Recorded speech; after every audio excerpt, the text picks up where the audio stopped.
Bagaimana kalau ada seorang ustadz atau kiai yang bisa melihat hal-hal gaib dan masa depan? Apakah ini juga termasuk syirik? Ini maaf, bukan kiai. Ya. Ini dukun. Ini dukun, nggak ada itu.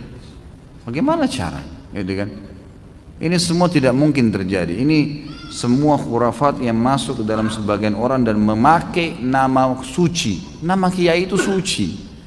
Kiai, guru, ustadz. Itu semua nama-nama yang suci sebenarnya, nama orang-orang yang menyampaikan agama Allah. Bagaimana mereka bisa kontaminasikan dengan melihat jin lah, melihat inilah, menebak masa depan? Ini nggak ada semuanya, gitu kan? Nabi Muhammad SAW, guru dan kiai kita, disepakati oleh semua ya kaum muslimin. Nggak ada orang yang berani mengatakan kecuali dia bukan muslim, bahwasanya Muhammad bukan kiai saya SAW. Kita pasti mengaku beliau kiai kita yang paling besar. Semua mazhab apapun ikut kembali kepada Nabi SAW. Nabi SAW kalau didatangin oleh beberapa sahabat yang bertanya dan beliau belum tahu hukumnya, belum ada wahyu, beliau diam, tidak ngomong. Nunggu sampai turun wahyu baru beliau mengatakan, siapa tadi yang bertanya? Si fulan angkat tangan. Telah datang kepada saya wahyu begini. Nabi SAW tidak tahu yang gaib, menunggu informasi datang. Bahkan kadang-kadang lewat 1-2 hari baru Nabi SAW menerima wahyunya, gitu kan? Waktu dituduh Aisyah berzina, nanti akan kita bahas itu dalam dosa besar tentang menuduh orang mukminah berzina.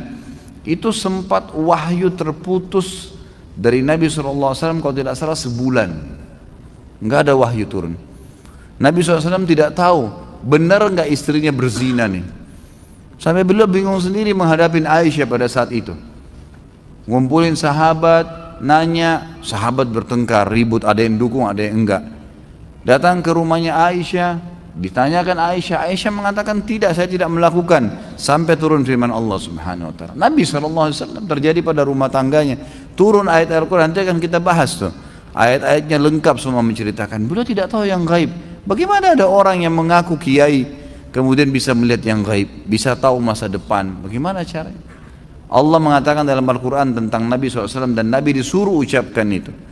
A'udzu billahi minasyaitonir rajim. Qul law kuntu a'lamul ghaiba lastakthartu minal khairi wa ma massani as-su. Katakan hai Muhammad kepada mereka, kalau saya ini tahu yang gaib, maka pasti saya akan perbanyak kebaikan-kebaikan dan saya tidak akan ditimpa masalah. Tidak akan ditimpa masalah karena sudah tahu, oh di sana nanti ada orang yang ganggu saya. Udah saya nggak usah ke sana. Nabi SAW di perang Uhud kena pedang. Sampai kemarin kita bahas kabar Abdurrahman ibn Auf bagaimana melengket pedang di topi besi beliau dan Abdurrahman cabut radhiyallahu anhu dengan giginya sampai giginya tanggal. Luka berdarah kening Nabi SAW. Gigi beliau sempat pecah. Pundak beliau sempat kena hantaman pedang orang kafir. Nabi SAW tidak tahu itu sebelum keluar dari Uhud, keluar dari Madinah. Enggak tahu sama sekali. Bahkan beliau mengatakan saya rasakan sakitnya sebulan, gitu kan? Kalau Nabi SAW tahu, Nabi tidak akan keluar. Tapi memang begitulah, gitu kan? Memang tidak ada yang tahu. Dan ini sudah panjang lebar. Ada juga judul di YouTube bisa dilihat ceramah saya, Kiaiku Muhammad, Kiai Anda siapa? Panjang lebar saya jelaskan. Banyak dalil-dalil Al-Quran, banyak sekali yang menjelaskan kalau Nabi SAW tidak tahu hal-hal yang gaib, tidak tahu masa depan, gitu kan? Jelas semuanya itu.